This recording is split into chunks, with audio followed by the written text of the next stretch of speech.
Avec vous, Noémie, donc on va recycler les mégots. Oui, on va parler de doudounes, de mégots transformés en doudounes. Donc c'est Ciao Mégots qui collecte, dépollue et recycle les mégots de cigarettes en fibre textile ou encore en nouveaux matériaux isolants pour le bâtiment. C'est à l'âge de 22 ans, il y a tout juste 3 ans que vous avez eu l'idée de fonder cette start-up. Julien Pack, bonjour. Bonjour à tous. C'est ça exactement, c'est une entreprise que j'ai créée à la sortie de mon école du coup, il y a 3 ans maintenant. Quelle école?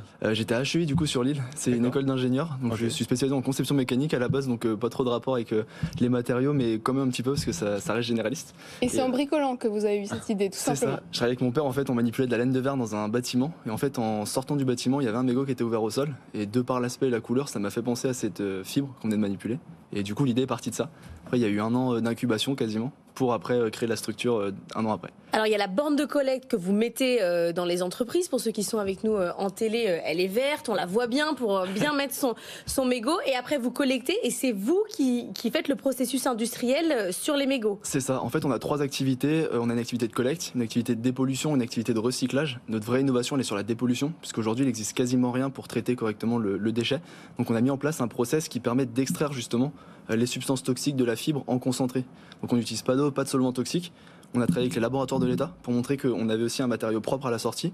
Et on a aussi eu le label Green Tech Innovation du ministère pour montrer que l'activité était aussi performante au niveau de l'écologie, puisque du coup on arrive à déplacer le problème en concentré pour récupérer la fibre qui est propre et qui devient du coup ce fameux nouveau matériau recyclé. Alors qu'est-ce que vous faites d'abord des déchets toxiques là? Alors on les extrait en concentré, donc ça représente 0,3% du flux. Ouais. Ça part dans des labos spécialisés après qui eux savent le traiter, ça devient un PCL, c'est un produit chimique de laboratoire, et donc ils séparent justement chaque toxique pour les traiter correctement. Et la bonne partie ça devient donc du tissu, c'est ça? C'est ça, en fait on récupère la fibre qui est de l'acétate de cellulose, c'est un matériau qui est déjà hyper isolant, c'est la même matière que ce qu'on projette dans les combles de maison pour isoler les toitures. Ouais.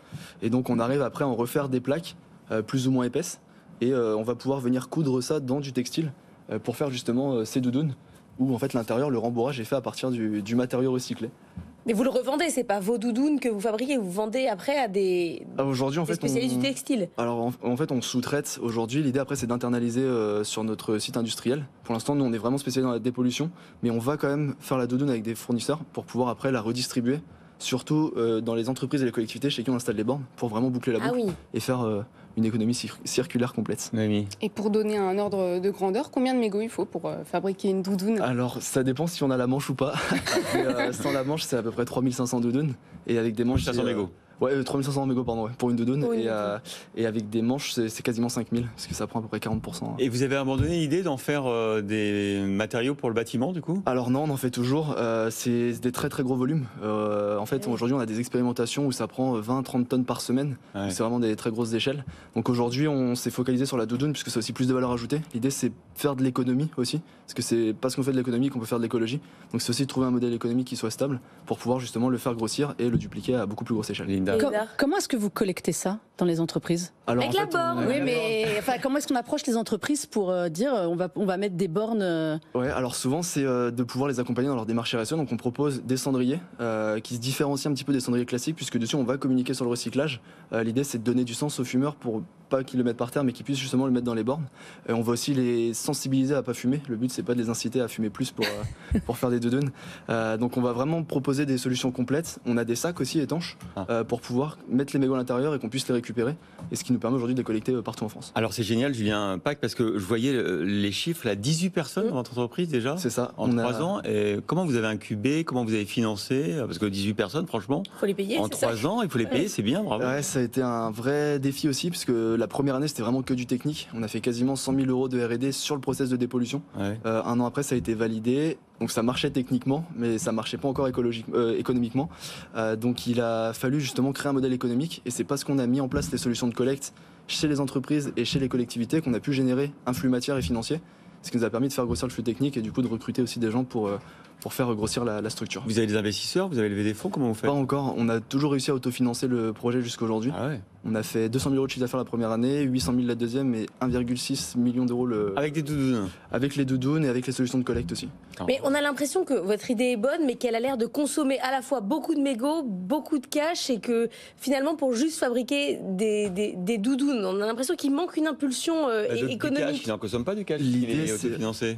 En fait, c'est parce qu'on arrive à vendre les solutions de collecte en entrée, donc on récupère aussi un flux financier, c'est ce qu'on dit au Il y a un abonnement que vous vendez aux entreprises. Ouais, c'est ça. En fait, on vend les bornes comme du matériel et après on a une sorte d'abonnement sur le traitement.